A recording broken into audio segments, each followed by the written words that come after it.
Hello students, कैसे हैं आप लोग। आई होप आप लोग अच्छे होंगे। आज जो मैं टॉपिक लेकर आई हूँ आप लोगों के लिए, वो लॉर्ड मैकाले अभी कल हम लोगों ने पढ़ा था, उसी के आगे का हम लोग पढ़ेंगे अभी। तो देखिए, मैकाले में जो आज हम लोगों को पढ़ना है वो लॉर्ड मैकाले के सुझाव को पढ़ना है।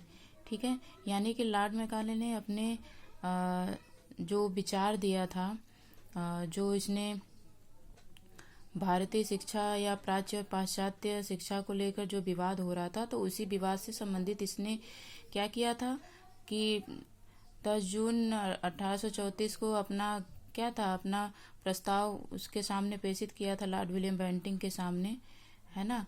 तो उसके बाद फिर कहीं ना कहीं फिर इससे सुझाव भी उसमें वो रखता है। तो वो सुझाव क्या है आज हम लोग देखिए पढ़ते हैं। 1813 के आज्ञा पत्र की तत्संबंधी धारा 43 की व्याख्या करने के बाद लॉर्ड मैकाले ने भारतीयों की शिक्षा के स्वरूप के संबंध में अपने सुझाव प्रस्तुत किए। ठीक है, अब देखिए जो धारा 43 है, तो इसके अंतर्गत इसने अपना क्या सुझाव प्रस्तुत किया, जिसमें 1 लाख रुपए की बात की गई थी प्रति वर्ष, है ना। और उसके बाद 1833 में वही पैसे 10 लाख हो गया था, लेकिन उसका कोई ब्यौरा नहीं था कि कहाँ पे कैसे खर्च करना है। तो चलिए पढ़ते हैं। पहला क्या है, प्राच्य साहित्य एवं ज्ञान की शिक्षा निरर्थक। देखिए इसने क्या कहा कि जो प्राच्य साहित्य है, जो भारतीय जो साहित्य है, उसका जो ज्ञान शिक्षा है क्या है, निरर्थक है। इसके अंतर्गत इसने क्या कहा है, भारतीय साहित्य संस्कृत और अरबी के विषय में मैकाले ने लिखा कि भारतीय धर्म ग्रंथ अंधविश्वासों और मूर्खतापूर्ण तथ्यों से भरे हैं। यानी कि कहीं न कहीं ये हमेशा व्यंग करता रहता है प्राच्य साहित्य और भारतीयों की संस्कृति और शिक्षा पे, कि यहाँ की जो शिक्षा है, जो साहित्य, वो क्या है, अंधविश्वास और मूर्खता से भरा हुआ है। यानी कि यहाँ पे मूर्ख लोगों की कमी नहीं है, और यहाँ पे जो धर्म है या धर्म ग्रंथ है, ये अंधविश्वासों से भरा पड़ा है। देखिए इसके आगे क्या कहता है, इसके इतिहास में 30 फीट लंबे राजाओं का वर्णन है। यानी कि ये कहता है कि यहाँ की हिस्ट्री अगर जानना चाहो तो यहाँ पे 30 फीट लंबे राजाओं का ही वर्णन है, बस पढ़ते रहो, जानते रहो इसमें क्या चीज है। तो ये इसका कहीं ना कहीं कमी दिखाता है, व्यंग करता है। आगे क्या कहता है, और इसके भूगोल में सिरे और मक्खन के समुद्रों का वर्णन है। यानी कहता है इसका यहाँ का भूगोल ऐसा है कि इसका कोई ओर और छोर नहीं है। ठीक है, आगे क्या कहता है, इसका चिकित्सा शास्त्र ऐसा है जिस पर अंग्रेज पशु चिकित्सकों को भी शर्म आएगी। यानी कि यहाँ का जो चिकित्सा शास्त्र है, तो वो इस प्रकार का है कि हमारे यहाँ के जो अंग्रेज चिकित्सक हैं उनको क्या आ जाए, शर्म आ जाए कि यहाँ पे इस तरीके से चिकित्सा होता है, या चिकित्सा शास्त्र में ये सारी चीजें रखी गई हैं। ठीक है, आगे क्या बोलता है ये कि और ज्योतिष शास्त्र ऐसा है जिस पर अंग्रेज स्कूली लड़कियां हंसेंगी। यानी ये कहता है कि भारत का जो ज्योतिष शास्त्र है वो इस प्रकार का है कि हमारे यहाँ स्कूल में पढ़ने वाली लड़कियां भी इस पर हंसेंगी, अतः इसका पढ़ना पढ़ाना निरर्थक है। यानी वो पूरी तरीके से चाहता था कि प्राच्य साहित्य किसी भी तरीके से आगे ना बढ़े, यानी इसको पढ़ाया नहीं जाए। ठीक है, तो इसके लिए कहीं ना कहीं इसने बहुत सारी कमियां गिना दी। देखिए आगे ये क्या कहता, उसने यह भी सुझाव दिया कि संस्कृत और अरबी स्कूल तथा कॉलेजों पर सरकारी धन व्यय करना व्यर्थ है। यानी उसने सीधे कहा कि जो अरबी और संस्कृत है, इसमें स्कूल और कॉलेजों पर क्या है, सरकारी जो पैसे खर्च किया जाएगा वो पूरी तरीके से व्यर्थ है, नहीं खर्च करना चाहिए, मतलब इसे तुरंत बंद कर देना चाहिए। ठीक है, साथ ही उसने क्या कहा कि यह भी सुझाव दिया कि प्राच्य साहित्य के मुद्रण और प्रकाशन, ठीक है, के मुद्रण और प्रकाशन पर सरकारी धन को व्यय नहीं किया जाना चाहिए। यानी इसने ये भी बोला कि प्राच्य जो साहित्य है, इस पे किसी प्रकार का जो भी प्रकाशन होता है, मुद्रण के लिए जो भी पैसे धन व्यय किया जाता है, तो वो नहीं होना चाहिए, इसे बंद कर देना चाहिए। ठीक है, दूसरा ये क्या कहता है पॉइंट, देखिए पाश्चात्य साहित्य एवं ज्ञान शिक्षा की महत्वपूर्ण, है ना। यानी कि ये कहता है कि पाश्चात्य साहित्य एवं ज्ञान की शिक्षा महत्वपूर्ण, यानी ये शिक्षा क्यों महत्वपूर्ण है, पाश्चात्य जो ये चाहता था यहाँ पर। इसमें क्या इसने कहा है, मैकाले अंग्रेजी साहित्य को संसार का सर्वश्रेष्ठ साहित्य मानता था। ठीक है, जो लॉर्ड मैकाले था ये क्या कहता था कि अंग्रेजी साहित्य क्या है, संसार का सर्वश्रेष्ठ भाषा है। संस्कृत और अरबी साहित्य को तो वह उसके आगे कुछ नहीं मानता था। उसने अपने विरोध पत्र में भी लिखा कि एक अच्छे यूरोपीय पुस्तकालय की एक अलमारी की पुस्तकें भारत और अरब के संपूर्ण साहित्य के बराबर है। यानी कि जो भारत और अरब के जो संपूर्ण साहित्य है वो यूरोपीय पुस्तकालय के एक अलमारी के बराबर इसने माना। यानी इतना इतना कम दर्जे में इसने आका था कि भारत में जो भी यहाँ की संस्कृति थी, जो भी यहाँ का शिक्षा था, विषय था, सबके बारे में इसने अपने सुझाव में कमियां दिखाई। ठीक है, आगे देखिए क्या कहता है। और उसने सुझाव दिया कि भारतीयों को अंग्रेजी भाषा और साहित्य का ज्ञान अनिवार्य रूप से कराया जाए। यानी उसका सीधे से मोटो था कि अगर हमको यहाँ पे लंबे समय तक शासन करना है और हम लोगों को अगर कंपनी में अच्छे अच्छे भारतीय कर्मचारी चाहिए तो यहाँ पे हमको अंग्रेजी भाषा और पाश्चात्य ज्ञान, विज्ञान और साहित्य का ज्ञान भारतीयों को कराना चाहिए, यानी ये कराना जरूरी है। ठीक है, फिर देखिए आगे क्या कहता है। तीसरे पॉइंट में अंग्रेजी को शिक्षा का माध्यम बनाना आवश्यक। यानी इसमें क्या है, भारत में प्रचलित देसी भाषाएं अविकसित और गंवारू है। इसने यहाँ तक कह दिया कि जो यहाँ पे क्षेत्रीय और जो देशीय भाषाएं बोली जाती है वो बिल्कुल ही गंवारू है, किसी भी प्रकार का किसी को मैनर नहीं है और इस भाषा को किसी भी तरीके से हम यूज नहीं कर सकते हैं। तो इसीलिए इसने कहा कि यहाँ की जो प्रचलित देसी भाषाएं वो क्या है, अविकसित और गंवारू है। इनका शब्दकोश बहुत सीमित है। इनके माध्यम से भारतीयों को पाश्चात्य ज्ञान विज्ञान से परिचित नहीं कराया जा सकता।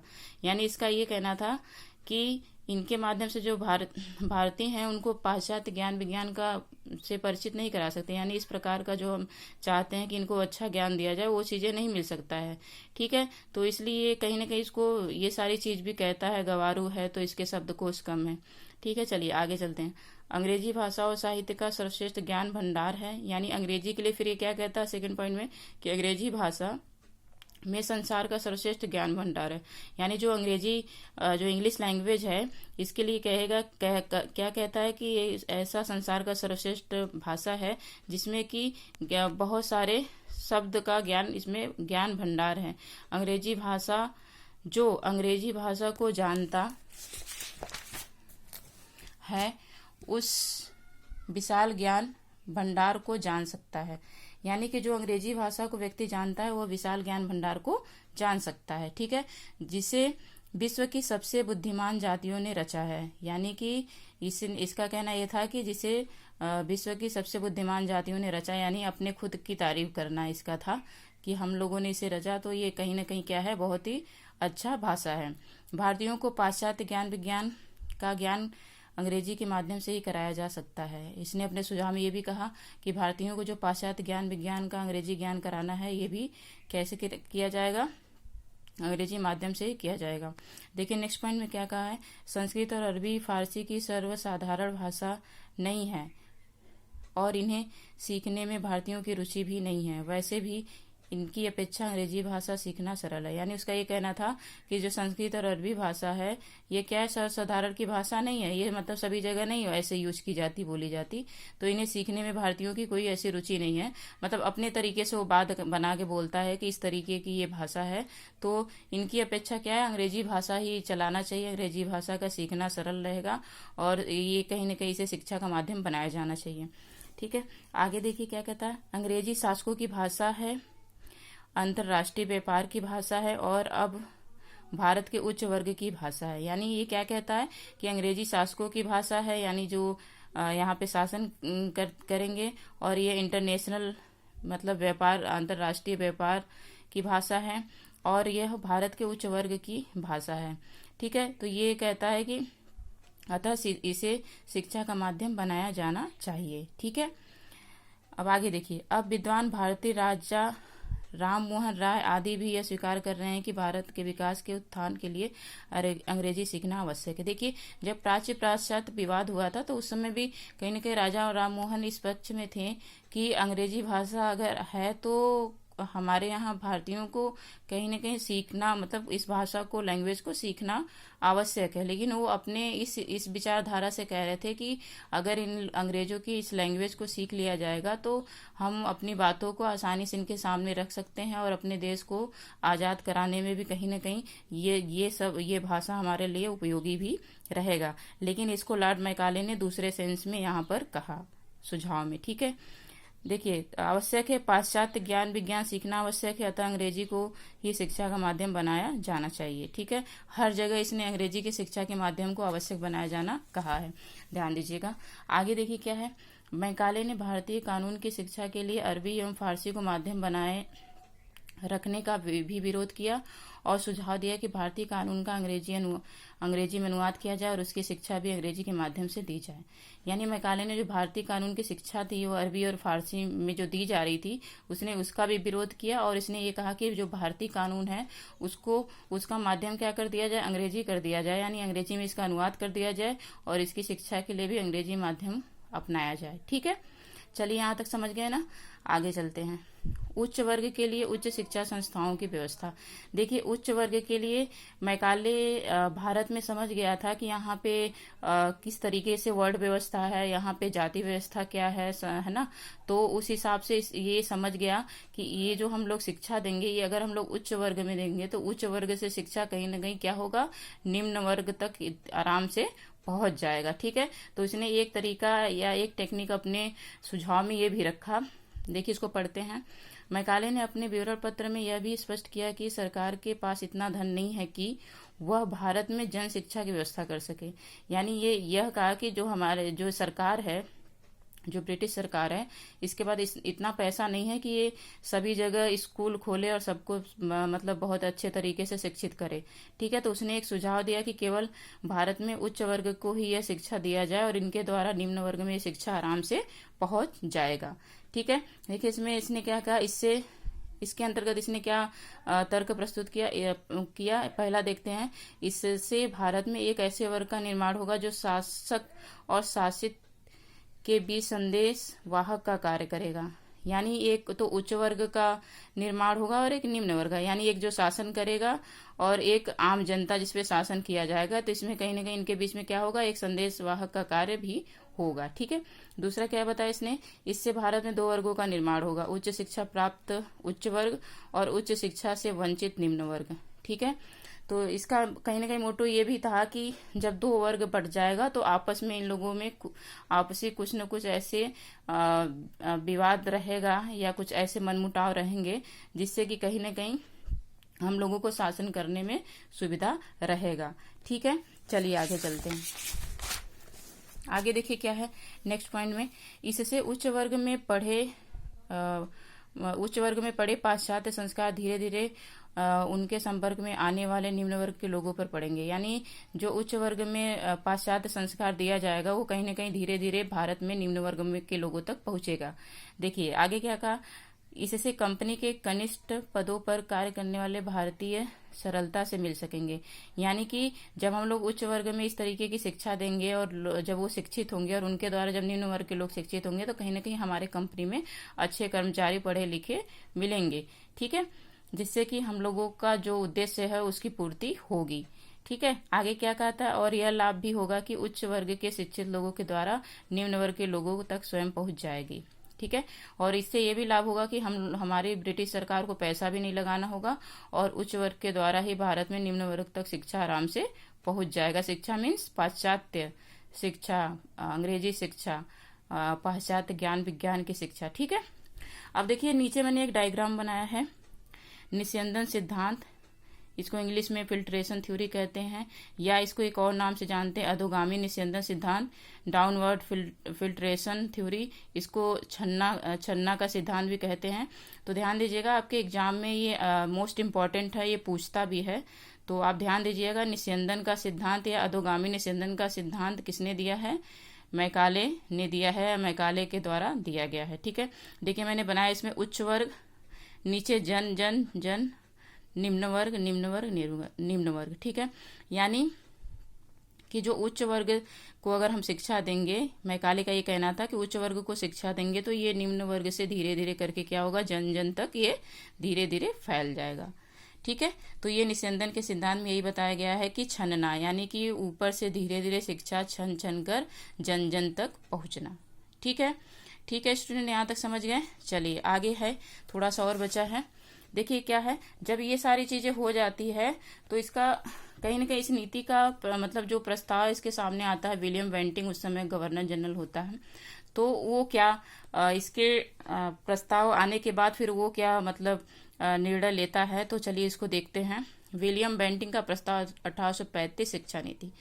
देखिए 2 फरवरी 1835 को गवर्नर जनरल बेंटिंक को मैकाले का विरोध पत्र प्राप्त हुआ। ठीक है, 2 फरवरी 1835 को गवर्नर जनरल ने क्या किया था, इसका विरोध पत्र प्राप्त किया। किसका, मैकाले का। इस पर बेंटिंक ने गंभीरता से विचार किया और 7 मार्च 1835 को उसकी मुख्य सिफारिशों को स्वीकार करते हुए ब्रिटिश सरकार की नई शिक्षा नीति की घोषणा की। ठीक है, यानी कि जो इसने अपना विरोध पत्र दिया था, इसको इसने स्वीकार किया। पढ़ने के बाद, सब समझने के बाद फिर विलियम बेंटिंक क्या करता है, एक नई शिक्षा नीति की घोषणा करता है। देखिए उसमें क्या क्या कहता है। ये पहला पॉइंट, शिक्षा के लिए निर्धारित धनराशि का सर्वोत्कृष्ट प्रयोग अंग्रेजी शिक्षा के लिए ही किया जा सकेगा।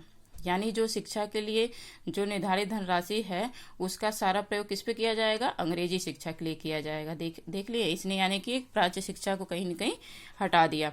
दूसरा देखिए, संस्कृत, अरबी और फारसी की शिक्षण संस्थाओं को बंद नहीं किया जाएगा। यानी इसने पूरी तरीके से बंद नहीं किया, लेकिन अंग्रेजी शिक्षा को पूरी तरीके से बढ़ावा भी दे दिया। ठीक है, उनके शिक्षकों के वेतन और छात्रों की छात्रवृत्तियों के लिए अनुदान यथावत जारी रहेगा। यानी जो संस्कृत, अरबी और फारसी के लिए जो शिक्षण संस्थाएं चल रही थी, उनमें क्या है, जो शिक्षक थे उनको उनका वेतन भी दिया जाएगा, और जो छात्रवृत्तियां छात्रों के लिए है वो भी अनुदान कहीं ना कहीं उनको यथावत जारी रहेगा, मतलब उनको कंटिन्यू दिया जाएगा।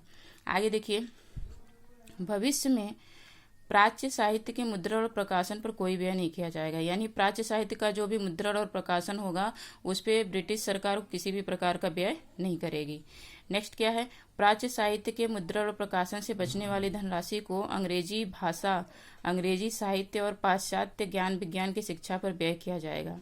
ठीक है, यानी कि जो प्राच्य साहित्य से जो पैसे बचेंगे उसके मुद्रण और प्रकाशन से, उस धनराशि को जो अंग्रेजी भाषा है, जो अंग्रेजी साहित्य है और पाश्चात्य ज्ञान विज्ञान है, तो इसकी शिक्षा पर ये सारे पैसे उपयोग किया जाएगा। ठीक है, चलिए यहाँ तक समझ में आया। लास्ट में थोड़ा और बचा है। देखिए इसका परिणाम क्या निकल कर आता है। लॉर्ड मैकाले के विरोध पत्र और विलियम बेंटिंक की शिक्षा नीति 1835 का परिणाम। इसका परिणाम क्या निकलता है। पहला देखिए, भारत में अंग्रेजी माध्यम अंग्रेजी शिक्षा प्रणाली की शुरुआत। यानी मैकाले के 1835 से कहीं न कहीं क्या होता है, भारत में जो अंग्रेजी माध्यम या अंग्रेजी शिक्षा प्रणाली है इसकी शुरुआत हो जाती है अच्छे तरीके से। ठीक है, दूसरा, विद्यालय पाठ्यचर्या में प्राच्य भाषा और साहित्यों के स्थान पर पाश्चात्य भाषा, अंग्रेजी और पाश्चात्य ज्ञान विज्ञान को स्थान दे दिया जाता है। जो विद्यालय पाठ्यचर्या है इसमें जो प्राच्य जो साहित्य थे उसके स्थान पर जो पाश्चात्य जो यानी विदेशी जो शिक्षा थी, अंग्रेजी शिक्षा थी, और जो पाश्चात्य ज्ञान विज्ञान साहित्य थे इनको पूरी तरीके से स्थान दे दिया जाता है। ठीक है, चलिए आई होप स्टूडेंट्स आप लोगों को समझ में आया होगा मैकाले का जो सुझाव है, और मैकाले का जो शिक्षा नीति, मैकाले ने अपने विरोध पत्र में क्या कहा, और उसका जो विरोध पत्र दिया तो उसके बाद लॉर्ड विलियम बेंटिंक ने घोषणाएं क्या की शिक्षा नीति से संबंधित, और इसका परिणाम क्या निकला। ठीक है, तो आई होप आप लोगों को ये टॉपिक समझ में आया होगा। चलिए ठीक है, अब हम लोग नेक्स्ट टॉपिक से नेक्स्ट वीडियो में मिलेंगे। Okay, thank you.